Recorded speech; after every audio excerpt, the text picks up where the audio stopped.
काल दिल्ली दौरा करून आलेला आहे. अरविंद केजरीवाल यांना भेटून आलेला आहे. भाजपवर भाजपा रोखण्यासाठी काय काय त्याचा पाहिजे? नाही नाही नाही काल आमचे शिवसेनेचे नेते आदित्य ठाकरे दिल्लीमध्ये 2 दिवस दौऱ्यावर होते आणि हा दौरा पूर्णपणे राजकीय भेटीगाठींचाच दौरा होता. राहुल गांधींना भेटले आदित्य ठाकरे. दिल्लीमध्ये राहुल गांधींनी जी पत्रकार परिषद घेतली महाराष्ट्रातल्या मतांच्या घोटाळ्यासंदर्भात, म्हणजे 39 लाख मतं जी वाढली त्याच्या आधी एकंदरीत 78 लाख मतं वाढली. ही कशा प्रकारे वाढली, कशी वाढली, किंवा एकाच मतदारसंघामध्ये कामठी हे त्याने नाव घेतलं, 35-36 लाख मतं वाढली आणि ती एकाच पक्षाला मिळाली. किंवा जी 39 लाख मतं वाढली ती एकाच पक्षाला मिळाली. याच्यावर त्यांनी एक डेमॉन्स्ट्रेशन केलं आणि पत्रकार परिषद घेतली. आम्ही त्याला हजर होतो. त्यानंतर आदित्य ठाकरे आणि राहुल गांधी यांच्यामध्ये एक डायलॉग झाला त्या पत्रकार परिषदेनंतर. आणि महाराष्ट्रामधल्या अनेक मतदारसंघामध्ये अशा प्रकारे मतदान यादीतला असे अनेक घोटाळे, त्याच्यावरती वरुण सरदेसाई, आदित्य ठाकरे यांनी एक रिसर्च केलं. तर त्याचे एक आदान प्रदान झालं आणि त्या संदर्भात पुढली रणनीती काय असावी. भारतीय जनता पक्ष अशा प्रकारे या तुम्ही फ्रॉड म्हणता, लफंगगिरी म्हणता, त्या पद्धतीने निवडणुका जिंकत असतील मतदार याद्यांमध्ये घोटाळे करून, तर त्याच्यासाठी आपल्याला एक रणनीती ठरवावी लागेल. या संदर्भात या 2 तरुण नेत्यांमध्ये प्रदीर्घ चर्चा झाली. त्यानंतर अनेक कायदेशीर बाबी याच्यामधल्या तपासून घेण्यासाठी त्यांनी काही प्रमुख लोकांच्या भेटीगाठी घेतल्या. त्याच्यामध्ये बिजू जनता दलाचे जे प्रमुख नेते आहेत, अमर पटनाईक, जे एक मोठे कायदे पंडित आहेत, ते त्याच्यावर काम करतायत की ओरिसामध्ये भारतीय जनता पक्षानं अशाच प्रकारे घोटाळे करून कशा निवडणुका जिंकल्या ओरिसामध्ये, विधानसभा आणि लोकसभा. त्या संदर्भात अमर पटनाईक आणि आदित्य ठाकरे यांच्यात चर्चा झाली. केजरीवाल यांना आम्ही भेटायला गेलो. एक कर्टेसी व्हिजिट होती. जय पराजय होत असतात, पण राजकारणात नाती कायम ठेवण्याची परंपरा शिवसेनामध्ये आहे. आम्ही त्यांना जाऊन भेटलो. आदित्यजींनी त्यांना सांगितलं की निवडणुकीमध्ये हारजीत जरी काही असली तरी आम्ही तुमच्याबरोबर आहोत. आणि हा जो विषय आहे त्या संदर्भात आम्ही अधिक माहिती घेऊन कोणती पावलं टाकावीत हे काँग्रेस, म्हणजे राहुलजी, उद्धव ठाकरे यांच्या नेतृत्वाखालची शिवसेना, आप, बिजू जनता दल अशा अनेक पक्षांचं आम्ही एक एकत्रीकरण करून आम्ही त्या संदर्भात भूमिका स्पष्ट करणार आहोत. पुरावे द्या. तसे पुरावे आमच्याकडे निवडणूक आयोगाच्या भ्रष्टाचाराच्या आणि घोटाळ्याचे पुरावे आहेत. काय करणार आहे? आम्ही कितीतरी तक्रारी केल्या. निवडणूक आयोग सध्याचा हा मोदी शहा यांच्या दहशतीखाली आहे आणि भाजपचा गुलाम आहे. भाजपची एक्सटेंडेड शाखा म्हणून ते काम करतात. केजरीवाल यांनी असं सांगितलं की मतदानाच्या दिवशी खुलेआम पैसे वाटले जात होते भाजप त्या लोकांकडून, आणि तक्रार करणारे जे आपचे लोक होते त्यांना दिवस दिवस पोलीस स्टेशनला बसून ठेवलं आणि त्यांना निवडणूक प्रक्रियेत भाग घेऊ दिलं नाही. याच्यावर आयोग काय करणार? काय करणार? मरकळवाडी ची तक्रार नाही का पुराव्यासह? तुम्ही मरकळवाडीला मॉक पोल का रोखलं? त्या गावच्या लोकांनी ठरवलं होतं की आम्हाला आमचं समाधान करून घेऊ द्या की आमची किती मतं आहेत. मग निवडणूक आयोगानं तिथे 144 कलम का लावायला लावलं? निवडणूक आयोग ही क्या भाजपनं पोचलेले गुंडांची टोळी आहे का? शरद पवार सुद्धा या सगळ्यामध्ये सोबत असतात. नक्कीच. माननीय पवार साहेब हे सुद्धा त्यांच्या पद्धतीनं या निवडणूक प्रक्रियेतली लढाई लढतायत. मग ईव्हीएम असेल, त्यांनी ईव्हीएम वरती आक्षेप घेतलेलाच आहे यावेळेला, आणि ते आमच्या बरोबर आहे. आम्ही सगळे एकत्र आहोत. नंतर ते म्हणाले की कशा प्रकारे परिस्थिती होत नाही, चर्चा होत नाही. नाही बघा, असं आहे की शेवटी त्यांच्या पक्षाची एक भूमिका आहे. सुप्रिया सुळे यांनी ती भूमिका मांडलेली आहे आणि जेव्हा सामुदायिक निर्णय इंडिया आघाडी म्हणून घेतला जाईल तेव्हा ते आमच्याबरोबर आहे. तुम्ही म्हणता की नाते संबंध जपले जातील. अरविंद केजरीवालांना आदित्य ठाकरे भेटायला गेले, पण अशी चर्चा होती की शरद पवारांना सुद्धा भेटायला नाही, पवार साहेबांना आम्ही मुंबईत जाऊन नेहमीच भेटतो. नाराजी दिसली. अजिबात नाराज नाही. पवार साहेबांविषयी नाराज असण्याचं कारण काय आहे? आम्ही एका विशिष्ट घटनेपुरतं आमची भूमिका मांडली. आम्ही नाराजी नाही व्यक्त केली, आम्ही टीका नाही केली. आम्ही आमची भूमिका मांडली की पवार साहेबांसारख्या ज्येष्ठ नेत्यानं एका महाराष्ट्र ज्याला गद्दार म्हणून संबोधतोय, ज्याने सरकार पाडलं बेईमानी करून, अमित शहांशी हातमिळवणी करून, त्यांचा सत्कार पवार साहेबांनी त्यातून करणं हा पवार साहेबांचा अपमान. त्यांना महादजी शिंदे यांच्या नावानं पुरस्कार देणं हा शूर योद्धा जो दिल्ली पुढे कधी झुकला नाही त्या महादजी शिंदेचा अपमान, ही आमची भूमिका आहे. कोणाला तुम्ही, आणि हा पुरस्कार सरकारी पुरस्कार किंवा पुण्यातल्या एका खाजगी संस्थेने दिलेला पुरस्कार आहे. पुण्यामधली एक खाजगी संस्था आहे, त्या संस्थेने दिलेला पुरस्कार. आम्हाला असं प्रश्न केले लोकांनी की तुम्ही पवारांवर टीका करताय. कोण हे प्रश्न करतायत? ते बोलतायत की तुम्ही शरद पवारांवर नाराज होताय, शरद पवारांवर टीका करताय. पवार प्रगल्भ नेते आहेत ना. शिंदेचे लोक म्हणतात की तुम्ही टीका करतायत. नाही, माझे आणि पवार साहेबांचे संबंध त्यांना माहित नाही. वडिलांवरती आणि आम्ही त्यांचं जे नातं आहे ते आमचे पिता समान आहे. पण एक भूमिका माझ्या पक्षाची मी मांडली. आता हा जो तुमचा प्रश्न आहे त्यातले काही बघितले आम्ही तोंडाची डबडी वाजवताना. शिंदे गटाचे लोक ते तोंडाची डबडी वाजवत होती की मी पवार साहेबांवर टीका केली. मी टीका केली नाही, मी माझ्या पक्षाची भूमिका मांडली. त्यांना कळत नसेल तर त्यांनी राजकारणाचे धडा घ्यावे. दुसरं असं आहे, यांना आता माननीय पवार साहेबांचा जो पुळका आलेला आहे तो किती खोटा आहे, किती खोटा आहे.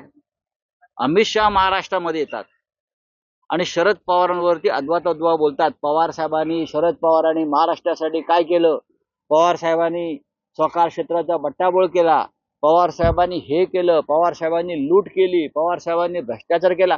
तेव्हा यांच्या तोंडाची डबडी का बंद झाली? तेव्हा पवार साहेबांचा अपमान नाही झाला. हे जे काय तोंडाची डबडी वाजवत होते सगळे, कोणतरी ते दादा भुसे, गुलाब पाटील, संजय शिरसाट, उदय सामंत, नरेंद्र मोदी पवार साहेबांना भटकती आत्मा म्हणतो, बरंच काय काय म्हणून जातो. तेव्हा यांच्या तोंडाची डबडी, तोंडाला काय बूच बसला होता का? तेव्हा त्यांची अस्मिता वगैरे काय पवार साहेबांचं प्रेम जागा नाही झालं? भटकती आत्मा पवार साहेबांना म्हणतात. अमित शहा म्हणतात महाराष्ट्रातून, शरद पवारांनी महाराष्ट्रासाठी काय केलं? सहकार चळवळ बुडवली, अजून काय केलं? किती घाणेरड्या शब्दात टीका केली. तेव्हा हे सगळे बिळात का लपले होते शेपट्या घालून? का तेव्हा करत होते हे? मी माझ्या पक्षाची भूमिका मांडली, आम्हाला मान्य नाही. एका गद्दाराला, ज्याने शरद पवारांचाही पक्ष फोडला, एकनाथ शिंदेनी जर शिवसेना फोडली नसती तर अजित पवार फुटले नसते आणि सरकार फोडलं नसतं, लक्षात घ्या. त्याच्यामुळे मी जी भूमिका मांडली ही शरद पवार साहेबांची सुद्धा भूमिका असायला पाहिजे. एकनाथ शिंदे हा अजित माणूस अमित शहा बरोबर हात मिळवणी करून त्याने हे पक्ष फोडलेत. अमित शहाने पक्ष फोडले ते. अजित पवार असतील, एकनाथ शिंदे असतील, आणि तुम्ही त्यांची भलावण करताय. मी बोललो, माझ्यात हिंमत आहे. तुम्ही अमित शहा विषयी का बोलताय का? त्यांनी पवारांवर टीका केली. नरेंद्र मोदी भटकती आत्मा म्हणतो पवार साहेबांना, तेव्हा तुमचा आत्मा जागा झाला नाही. हे ढोंगी भंपक लोक आहेत, घाणेरडे, डर्टी पॉलिटिक्स करतात महाराष्ट्रामध्ये. दुतोंडी हे दुतोंडी गांडूळ आहेत. मला अजिबात पोटदुखी नाही. त्यांना नोबेल पुरस्कार द्यावा, भारतरत्न द्यावा मोदींनी. एकनाथ शिंदेना भारतरत्न द्यावा, परमवीर चक्र द्यावं. माझा आक्षेप एवढाच आहे की महादजी शिंदे हा एक शूर योद्धा, ज्याने दिल्लीचे पाय कधी चाटले नाहीत, दिल्ली पुढे झुकला नाही. त्याच्या नावाचा पुरस्कार तुम्ही कोणीतरी खाजगी संस्था देते आणि त्याचा एवढा गौरव, हा मुळात स्वाभिमान आणि शौर्याचा अपमान आहे. एकनाथ शिंदेना पुरस्कार देणं, शरद पवारांनी तिथे जाणं हे सुद्धा महाराष्ट्राला रुचलेलं नाही, त्यांच्या पक्षातल्या लोकांना सुद्धा रुचलेलं नाही. शरद पवार मोठे नेते आहेत, त्यांना लोक घेऊन जातात, त्यांच्या हातून पुरस्कार दिला की त्या पुरस्काराला मान मिळतो. नाही तर ते काय, कोणता पुरस्कार तुम्ही कोणाला देताय मला सांगा ना. त्यांना द्यावा ना, मोदी शहाने त्यांना भारतरत्न द्यावा एकनाथ शिंदे. आम्ही काय म्हणणार, महाराष्ट्र भूषण द्यावा देवेंद्र फडणवीसांनी, माझं काही म्हणणं नाहीये. प्रश्न महादजी शिंदे हा शूर मराठी सरदार योद्धा, ज्याने दिल्लीचं तख्त सुद्धा बरं का आपल्या तलवारीच्या जोरावरती, स्वाभिमानाच्या जोरावरती आपल्या हातात ठेवलं होतं. त्याचा तुम्ही कोणाला देताय पुरस्कार? दिल्ली पुढे झुकलेल्यांना, वाकलेल्यांना, महाराष्ट्राची गद्दारी करणाऱ्यांना. हा आमचा मुद्दा आहे, बाकी काय आहे. तुम्ही तुमची लाईन मोठी करा, माझी लाईन कसं सुधारलं जातं? उभं राहतो तिकडनं जनसेवा सुरू होती. सोडाव एक सिनेमातले डायलॉग, मी एक लेखक आहे, ते सिनेमातले डायलॉग मला तुम्ही सांगू नका. जहाँ से हम खडे होते वहां से हमारी लाईन सुरू होती है. हे दीवार मधले डायलॉग आम्हाला नका सांगू तुम्ही, कळलं ना. हा, आम्हाला काय सांगताय, लिहून दिलेले डायलॉग वाचतात. दुसरा महत्वाचा मुद्दा, ज्या प्रकारे गेल्या अनेक दिवसांपासून राजकीय बैठकांना एकत्रित वगैरे होतं, त्याच्यावर बोला म्हणावं. मात्र त्यांनी आता स्वतःची एक वेगळी कोऑर्डिनेशन केली. त्या ठिकाणी वॉर्डरूम मुख्यमंत्र्यांची बाजूला एकनाथ शिंदेची आता यांच्यामध्ये तंगड्यात तंगड घालण्याचा कार्यक्रम सुरू आहे. एकनाथ शिंदेने मला शहाणपणा शिकवू नये. एकेकाळी ते माझे अत्यंत घनिष्ठ मित्र आणि सहकारी होते. मी परत रिपीट करतो, तेव्हा मला त्यांनी शहाणपणा शिकवू नये. काय केलं पाहिजे आणि काय, त्यांची लाईन त्यांनी मारावी, कोणाकडे त्यांनी कोणाला लाईन मारायची ती मारावी. त्यांनी तेच केलं. जे सरकार भ्रष्टाचारातून, गद्दारीतून निर्माण झालंय त्या सरकारचे ते प्रमुख होते. तुम्ही संपूर्ण न्याय व्यवस्था, निवडणूक यंत्रणा विकत घेऊन तुम्ही तुमचं सरकार टिकवलंय. आम्हाला काय तुम्ही सांगताय?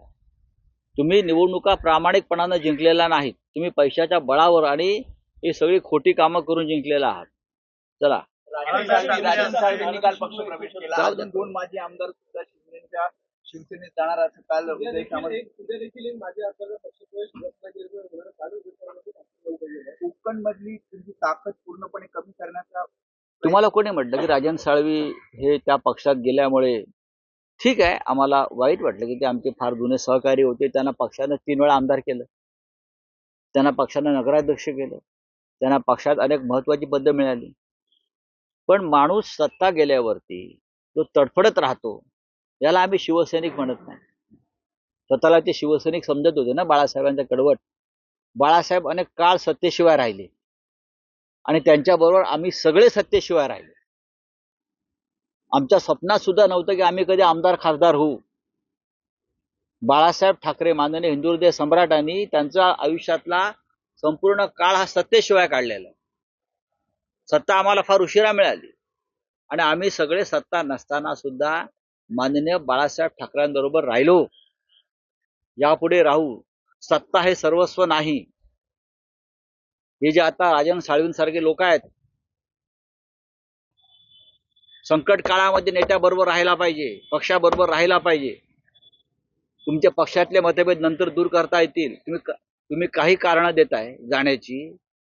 तुम्हाला पक्षानं, तुम्ही राजन साळवी आज जे दिसताय राजन साळवी म्हणून तुमची किंमत आहे ती शिवसेना या 4 अक्षरामुळे. तुम्हाला शिवसेनेनं नगराध्यक्ष, जिल्हा प्रमुख, 3 वेळा आमदार केलं नसतं तर कोण राजन साळवी किंवा कोण अमुक अमुक अमुक?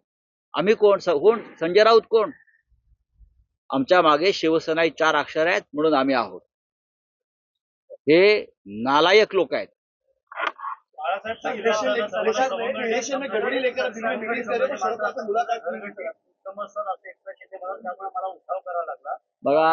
बघा हा उठाव बिठाव काय नाही. ईडीला घाबरून पळालेले हे लोक आहेत, ईडी आणि सीबीआयला. गरगडी जर ते असते ते त्यांना आमदार केलं असतं. गरगडी असते तर त्यांना इतके वर्ष महत्वाची खाती मंत्रिमंडळात दिली असती. हा, घरगडी असते तर नगरविकास खात्यासारखं दुसऱ्या क्रमांकाचं खातं मुख्यमंत्र्यांनी आपल्याकडलं दिलं असतं का?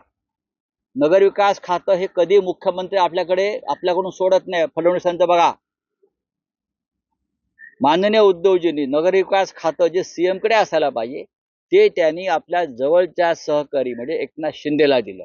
एकनाथ शिंदे हा खोटारडा माणूस आहे. मणिपुर में फक्त खर्च करावा 30% कपात आणलेली आहे. कोणत्याही प्रत्येक विभागाला असे आदेश आहेत की 30% खर्चावर कपात आता आला. कारण पैशाची उधळपट्टी फार सुरू होती मधल्या काळामध्ये. जे सर्वोच्च न्यायालयानं सांगितलं की फुकटच्या योजना मतांसाठी ज्या आल्या त्याच्यामुळे तिजोरीवरती भार पडतो. सरकार चालवणं कठीण आहे. चलिए आप बोलिए.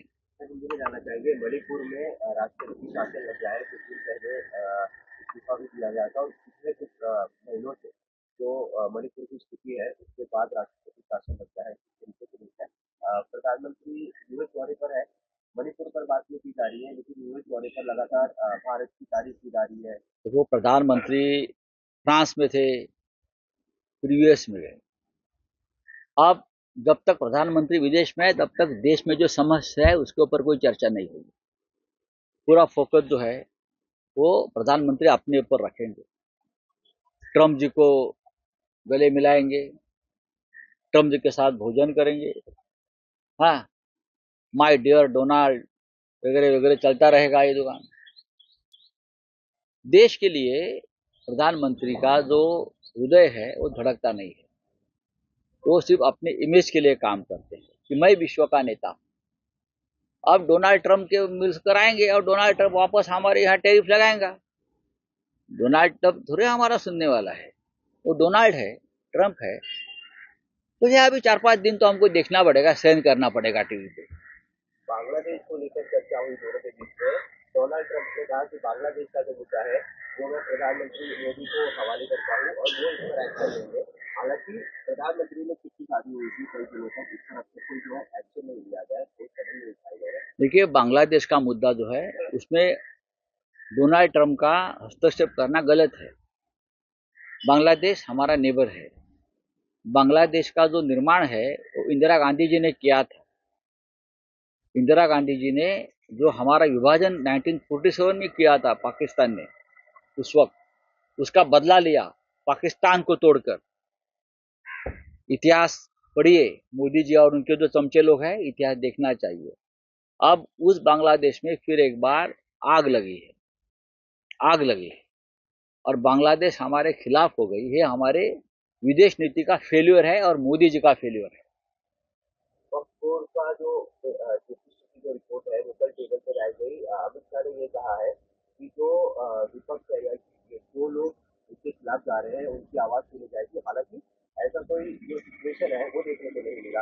विरोधक ने जब आवाज उठाई थी तब उनको ओवररूल कर दिया. ये ओवररूल तो हमेशा होता है ऐसे मुद्दे पर, लेकिन ओवररूल कितने दिन तक आप करोगे? अब अगले सेशन में उसके ऊपर चर्चा होगी, हम करेंगे चर्चा हमारे पास. इलेक्शन की गड़बड़ी को लेकर आप मुलाकात करो, शरद को शरद आप नहीं मिले तो नाराजगी है कि क्यों? कौन बोला आपको नाराज है? आपने जो स्टेटमेंट दिया था. क्या है? स्टेटमेंट दिया है ना, मेरी पार्टी की भूमिका है. वो थोड़ी पवार साहब के खिलाफ नाराजगी है.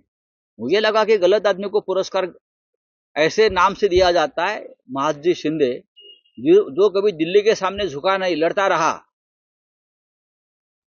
वो कभी दिल्ली का गुलाम नहीं बना. महाजी शिंदे योद्धा था, डरपोक नहीं था.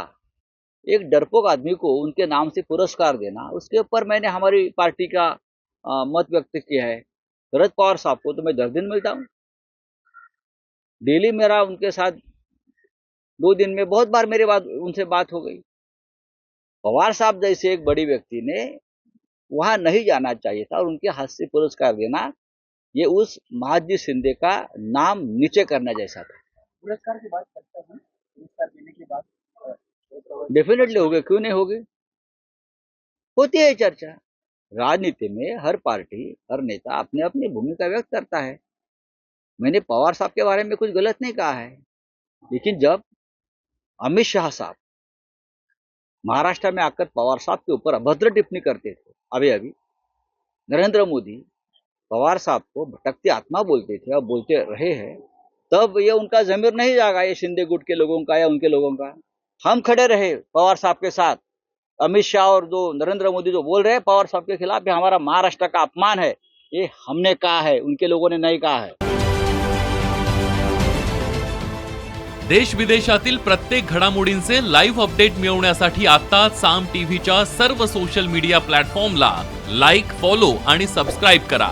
तसंच सर्व नोटिफिकेशनसाठी बेल आयकॉन प्रेस करायला विसरू नका.